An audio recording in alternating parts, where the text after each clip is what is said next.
भगवान परशुराम की, भगवान परशुराम की। मुझे आपके बीच में आके जो प्यार और आशीर्वाद मिला है, मुझे ऐसे लगा है जैसे मैं अपने घर में ही आया हूँ, बाला ही आया हूँ। मेरा आपके बीच में आने का आज का जो मकसद है, वो आने वाली 25 तारीख को, जो 5 साल में एक बार एक मौका आता है, बेटा साइड पे हो जाओ, देखने दो। जो एक बार मौका 5 साल में आता है, वो दिन आ रहा है। हमारे देश में चुनाव को लोकतंत्र में एक पर्व की तरह मनाया जाता है, और ये जरूरी भी है। जरूरी इसलिए है कि हम जिनको चुन के भेजते हैं, वो हमारा प्रतिनिधित्व करते हैं, हमारी बात उठाते हैं, हमारी पैरोकारी करते हैं संसद के अंदर। मैं आपसे ये निवेदन करने आया हूँ, आया तो पहली बार हूँ, पर आज नाता बन गया, अब आना जाना लगा रहेगा। भगवान परशुराम जी का आशीर्वाद ले लिया है, तो अब उनके वंशज होने के नाते जो दायित्व बनता है वो तो निभाएंगे ही निभाएंगे। लेकिन मेरी आज से आपको अपील जो करनी है मैंने आपसे, वो कि देश को दशा और दिशा देता है ये चुनाव। देश कहाँ जाएगा, कहाँ पहुंचेगा, किन दुर्गम परिस्थितियों में दुनिया है, उसके अंदर भारत की क्या संज्ञा है, भारत कहाँ बढ़ेगा, ये सारा फैसला आप 25 तारीख को बटन दबा के करेंगे। एक तरफ नरेंद्र मोदी जी हैं और दूसरी तरफ कोई नहीं है।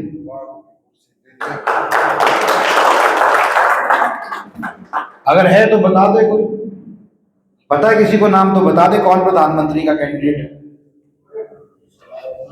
तो एक तरफ तो हमारे पास एक 10 साल का ट्रैक रिकॉर्ड है प्रधानमंत्री का, और एक तरफ खाली, बिल्कुल खाली, कुछ भी नहीं। तो फैसला आपने करना है। मेरे जो बड़े बुजुर्ग बैठे हैं यहाँ पर, समाज के प्रबुद्ध लोग बैठे हैं यहाँ पर, अपने विवेक से सोच समझ के आपने फैसला करना है कि आपके लिए क्या अच्छा है, देश के लिए क्या अच्छा है। क्योंकि ये चुनाव सिर्फ एक एमपी का चुनाव नहीं है। आप अपना एमपी चुन के भेजेंगे, वो एमपी अपना प्रधानमंत्री चुनेगा।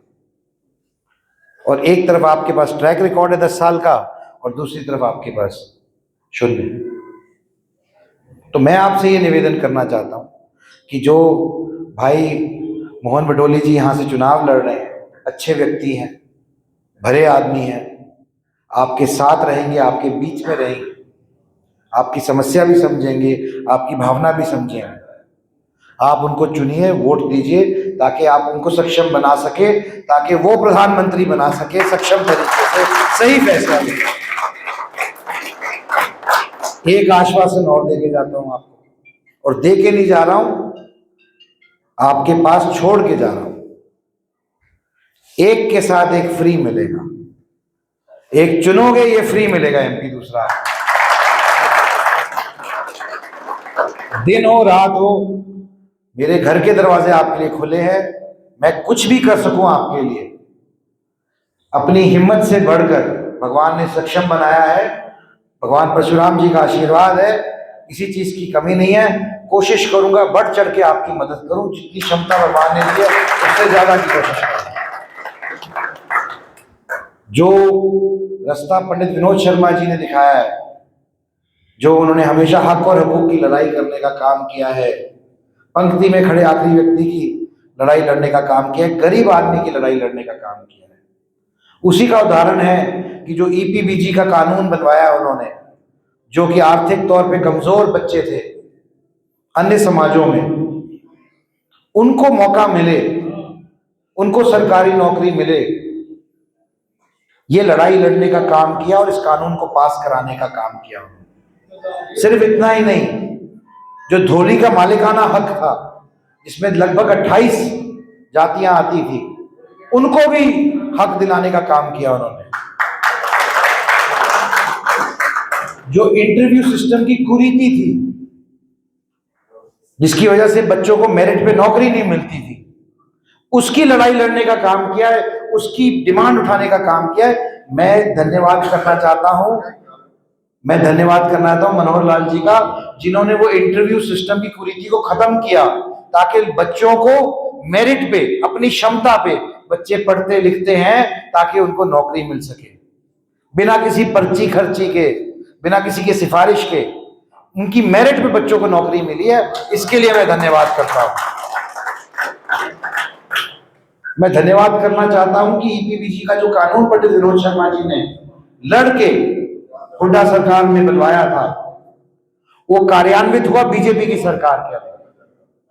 लगभग हजारों बच्चों को नौकरियां मिली उस कानून के तहत, हजारों बच्चों को। और उसके लिए मैं धन्यवाद करना चाहता हूं मनोहर लाल जी को और भारतीय जनता पार्टी का कि उन्होंने उस कानून को कार्यान्वित किया, क्योंकि कांग्रेस पार्टी ने उसको कार्यान्वित नहीं होने दिया। मैं धन्यवाद करना चाहता हूं माननीय प्रधानमंत्री जी का कि जिन्होंने एक ऐसी व्यवस्था बनाने का काम किया कि आज भारत को एक अलग नजर से देखा जाता है दुनिया में। जब आप भारत से बाहर जाते हो तो आपको बांग्लादेश, पाकिस्तान, श्रीलंका, नेपाल, भूटान की संज्ञा में नहीं देखा जाता।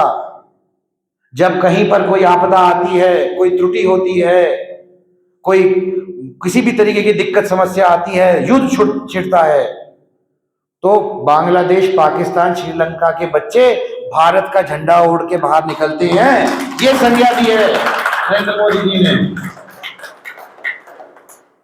तो मैं आपसे निवेदन करना चाहता हूं कि जैसे भगवान परशुराम जी हमेशा सही के साथ खड़े हुए हैं, गलत के खिलाफ, और शायद इसीलिए एक ही ऐसे भगवान है जिनका वर्णन हर युग में होता है, क्योंकि उनकी जरूरत हर युग में पड़ती है।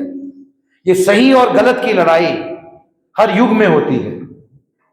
तो मैं आपसे निवेदन करना चाहता हूं कि 25 तारीख को आप भी सही के साथ खड़े होइए, गलत के खिलाफ खड़े होइए, क्योंकि जो लोग, जिनकी मानसिकता, जिनकी सोच सही के साथ नहीं है, राम के साथ नहीं है, आप फैसला कर लीजिए कि किसके साथ आपको जाना है। क्योंकि मैं आपको एक उदाहरण देना चाहता हूं। मुझे सौभाग्य मिला, भगवान राम की अयोध्या की जो मंदिर की प्राण प्रतिष्ठा हुई उसका मुझे न्योता मिला था। मैं जब गया देखने तो बहुत ही अलौकिक भव्य दृश्य था, बहुत ही सुंदर मौका था। मैं 10-12 साल का रहूंगा जब मेरे ध्यान में आता है, जब मैंने पहली बार राम मंदिर का विषय मेरे संज्ञान में आया और मैं इसकी जानकारी प्राप्त की। मुझे तो नहीं लगता था कि अपने जीवन में कभी देखने को मिलेगा राम मंदिर बना हुआ। बहरहाल भगवान राम के दर्शन हुए, बहुत अच्छा कार्यक्रम हुआ, हम वापस आए। मैं राज्यसभा का सदस्य हूँ, उच्च सदन का। तो उच्च सदन में राष्ट्रपति जी के अभिभाषण पे चर्चा हुई। जब उन्होंने अभिभाषण दिया तो उसके अंदर राम मंदिर पे भी चर्चा हुई। उन्होंने 4-5 जगह राम मंदिर का वर्णन किया। तो देश के महामहिम राष्ट्रपति जब राम मंदिर का वर्णन करते हैं देश की सबसे बड़ी पंचायत के अंदर, तो उसकी तकलीफ अपोजिशन पार्टी को। उन्होंने कहा ये क्या है, आप राष्ट्रपति हैं, आप राम मंदिर का वर्णन क्यों कर रहे हैं संसद के अंदर। उन्होंने आपत्ति जताई, कटाक्ष किया। इस बात पे मैं खड़ा हुआ और मैंने अपना पक्ष रखा। मैंने कहा मैं हरियाणा का हूं, हरियाणा से आता हूं। हमारे यहां तो प्रथा है कि जब हम किसी से मिलते हैं उसका अभिवादन राम राम करके करते हैं, चाहे किसी जाति का हो, किसी धर्म का हो, किसी समाज का हो। ये सिर्फ आस्था का विषय नहीं है, हमारी संस्कृति और प्रथा का विषय भी है। तो कृपया करके 140 करोड़ की जनता का आस्था पे तो आप चोट पहुंचाने का काम कर ही रहे हैं, संस्कृति और प्रथा पे भी मत चोट पहुंचाइए, क्योंकि देश की जनता आपको माफ नहीं करेगी। तो मैं आपसे भी यही निवेदन करना चाहता हूं कि जिन लोगों की संकीर्ण मानसिकता है, अगर आप उन लोगों को संसद में बिठाएंगे देश का कानून बनाने के लिए, तो कैसा कानून बनेगा वो तो मैं आप सब जानते हैं, मुझे कहने की जरूरत नहीं है। होए वही जो राम रचि राखा। बहुत बहुत धन्यवाद। जय परशुराम, जय हरियाणा, जय भारत।